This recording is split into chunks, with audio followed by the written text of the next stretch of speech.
If you compare the official story from July 1947 to what the rancher actually found in that field, scraps of a metal that wouldn't burn, wouldn't bend, and remembered its own shape, the two accounts don't even describe the same event. The military called it a weather balloon. But here's the thing, the intelligence officer who recovered that wreckage would spend the rest of his life swearing the real debris had been switched before the cameras ever arrived. So what really crashed in the New Mexico desert? And why did the government spend 75 years rewriting its own story?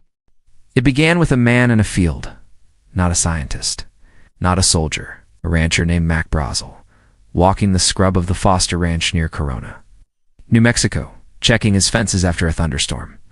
July 1947. The air still hot and thick with the kind of quiet that settles over the desert right before something happens. What he found that morning did not belong there. Strips of metal, thin as tinfoil, scattered for hundreds of yards. Some of it was like nothing he had ever handled. He crumpled a piece in his fist and watched it flatten itself back out. No crease, no fold. As if the material remembered its own shape and refused to stay broken. Brazel gathered a handful and drove it into town. Not because he wanted attention, because he had no idea what it was, and he wanted someone to tell him. But that someone turned out to be the Roswell Army Airfield. And on the morning of July 8, 1947, that base did something the United States military had never done before and has never done since. It told the entire world in a formal official press release that it had recovered the wreckage of a flying disc. Think about that for a second. The Army on the record announcing it had a flying saucer in its possession. 24 hours later, the story changed. It was a weather balloon. Nothing more. The intelligence officer who had recovered the wreckage, Major Jesse Marcel, was photographed shortly after return. Kneeling beside torn rubber and balsa wood, a display he would later swear was not what he had pulled out of that field. But here's the thing. Material Brazel and Marcel described, the metal that wouldn't burn, the thin beams marked with symbols no one could read, that was never shown to the public. It was sealed, shipped, and gone. And nearly every man who touched it spent the rest of his life being told he had seen nothing.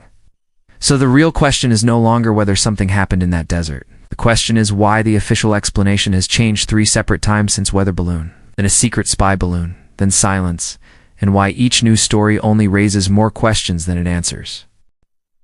Now here's where it gets interesting, because the question is no longer whether a story was told. The question is why that story has died and been reborn, again and again, each version more carefully worded than the last. The first story lasted exactly 1 day.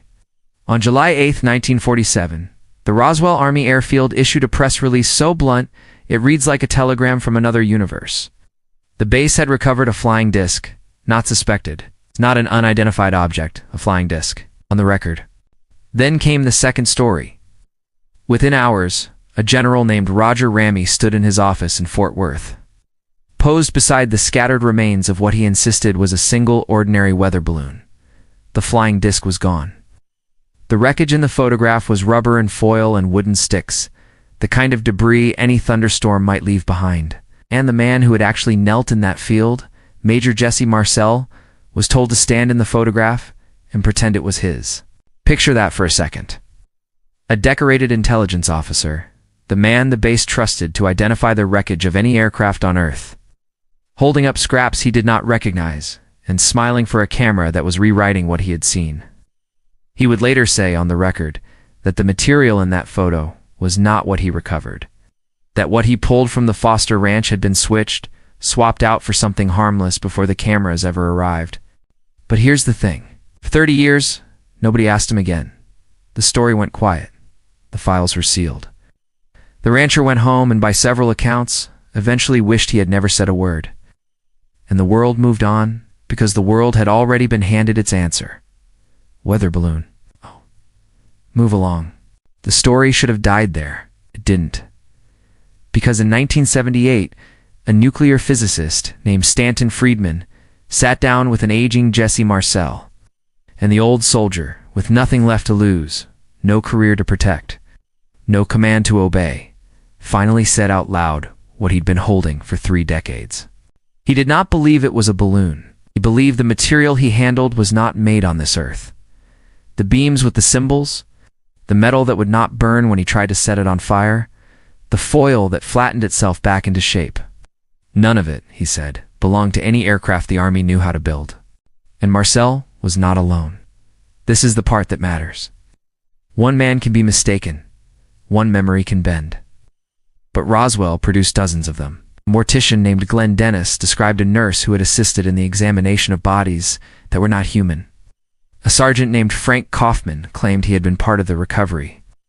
A rancher's son who, as a boy, had been shown the strange wreckage by his own father. Each one, alone, easy to dismiss. Together, a pattern that is very hard to ignore. Because here's the thing about a cover-up. It is not one lie.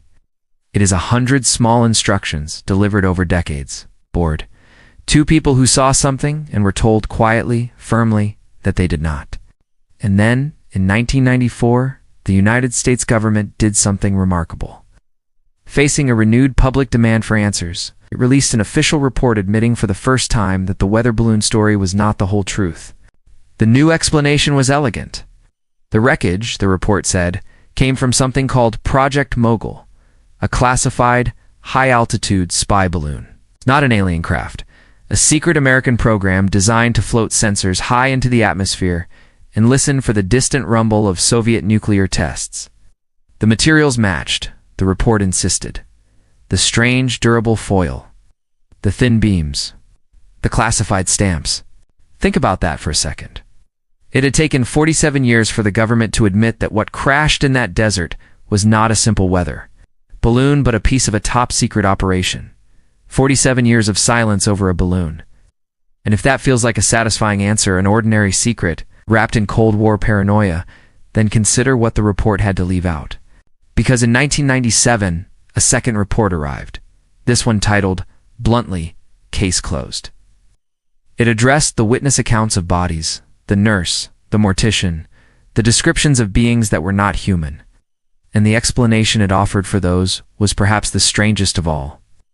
Those witnesses, the report suggested, had confused their memories with something else entirely. Crash test dummies. 6-foot silicone dummies, dropped from balloons in tests that, by the military's own later admission, had not yet even begun in 1947. The timeline does not fit. The witnesses do not agree. And so the official story changed shape beneath our feet once again. Weather balloon, spy balloon, test dummies. Did each new version more elaborate than the last, and each one demanding we forget the one that came before it. So, before we go any further, let's be honest about what Roswell actually is. It is not proof of aliens. It's no recovered wreckage, no photograph. Nobody has ever been produced that settles the question beyond doubt. And any documentary that tells you otherwise is selling you certainty it does not have. What Roswell is, what makes it endure 75 years later, is a case study in how power responds to the unexplainable. A rancher found something he could not identify. The Army's first instinct was to announce it had found a flying disc. Its second instinct was to take that announcement back. Every instinct after that for decades was to bury the men who had been there and rewrite the thing they saw until the truth and the story could no longer be told apart. That is the real mystery of Roswell, not the debris. It's a reflex. The way an institution, confronted with something it could not name, chose secrecy over honesty, and then spent 75 years insisting the first honest sentence it ever spoke had been a mistake.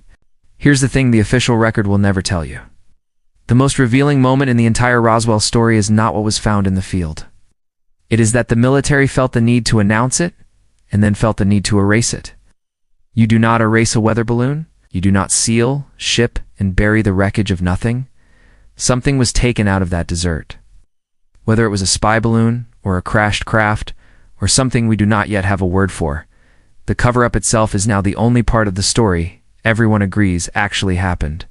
If this is the kind of buried truth you want me digging up, subscribe before you go. The next one I'm working on makes Roswell look like a warm-up, a mystery that the people involved took with them to their graves, and the documents that prove they knew more than they ever admitted. And tell me in the comments you've heard all 4 official explanations now. Flying disc, weather balloon, spy balloon, test dummies. Which one do you believe, and which one do you think they're still lying about? I read every single one,